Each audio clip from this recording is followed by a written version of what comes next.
Wow, look at that. That's amazing.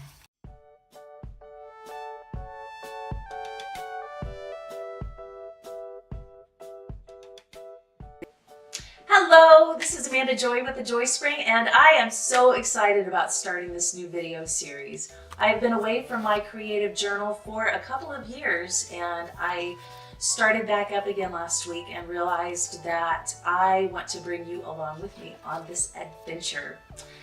This video was inspired by this week's featured journal that I created to capture my feelings about creative exploration, and I'm using this journal's proof as my creative journal in this video series. There's a link in the description if you would like to get your very own copy.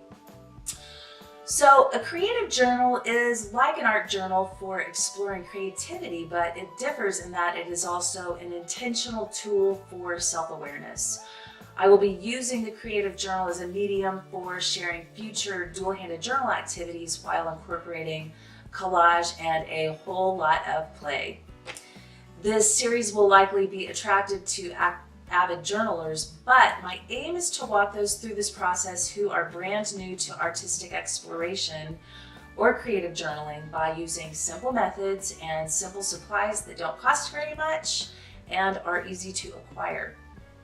If you are new, be sure to stick around to the end where I give a short walkthrough on how to pick a good craft paint color palette. And if you're wanting to follow along with me in this process, I've linked an Amazon shopping list in the description. You can just order off of the list or use it as a reference to buy from your local craft store. Now, let's get started. The supplies needed for this activity are a journal, a few cheap 2-inch brushes or foam brushes, wax paper or aluminum foil to keep the pages separated, a water container and a rag or some paper towels, and of course, some craft paint. Also, covering yourself with something you don't mind getting paint on is a good idea since paint does not come out of fabric. I've linked a video tutorial in the description on how to make a no-sew apron from a t-shirt, and it looks like fun. I have been testing out one of my Amazon journal proofs to see how they hold paint, and I am so happy with how this has turned out. The first part of this process is laying the foundation. Some people like to work a page at a time, but I've really been enjoying easing into my journal by painting a bunch of pages. This part is all about play and exploring paint. And just like with any journal, this isn't for anyone else to see, so there's no expectation of the end results. And the great thing about paint is if you don't like it, just add another layer. And keep in mind that these pages will be collaged, written, and painted over as this process unfolds.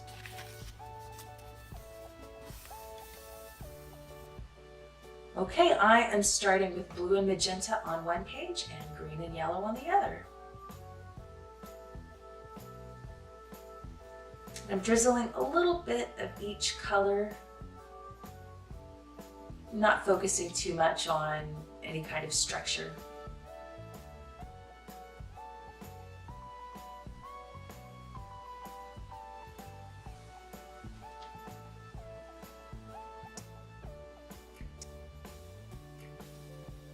I'm not mixing the paint too much, just smearing it around and having some fun. The main goal is to just cover all of the white.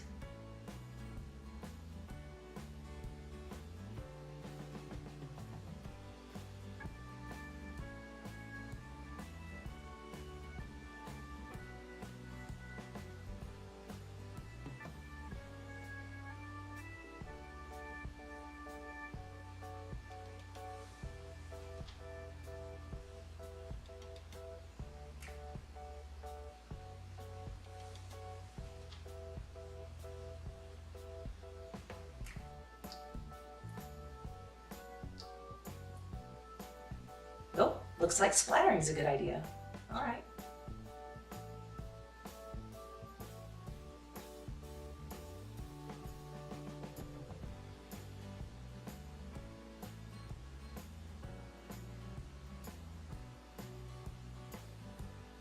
Okay, I'm gonna let this dry for about a minute so the paint gets a little bit tacky. I'm just gonna forward.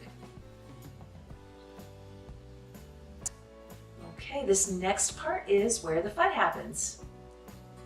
Just press one page on top of the other and give it a couple of swipes with your palm and carefully pull it apart. Wow, look at that. Before leaving the paint to dry, pull the pages away from the wax paper so it doesn't dry attached to it.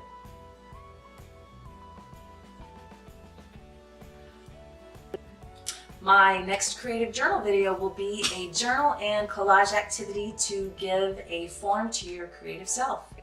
In the meantime, spend the week just getting to know your paint and having fun with it.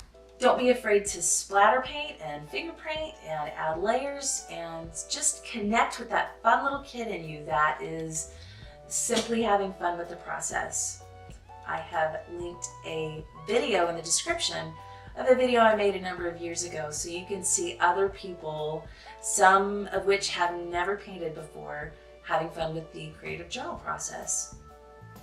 Be sure to subscribe to the Joy Spring and hit the bell icon to get notified when I post more videos like this one. And if you are wanting to start your own creative journal with me, send me a like and let me know in the comments what you were most excited about learning. Have a joyful day. Bye.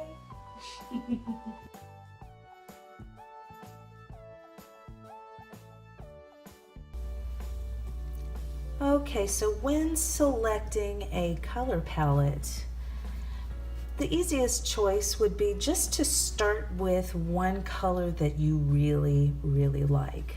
So I really like this turquoise. So when I'm making my selection, I want to try to get something from each color family with the yellows, red, orange, green, blue. So I just picked 5 or 6.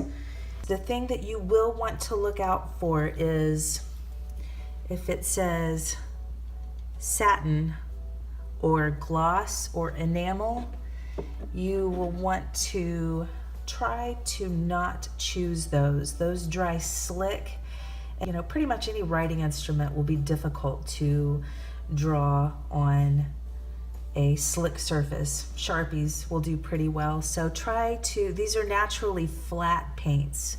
So try to stick with something that doesn't say satin or gloss or multi-purpose or enamel. So start with 5 or 6. I mean, you can buy as many as you want, but if you have at least these to begin with, you should be good to go.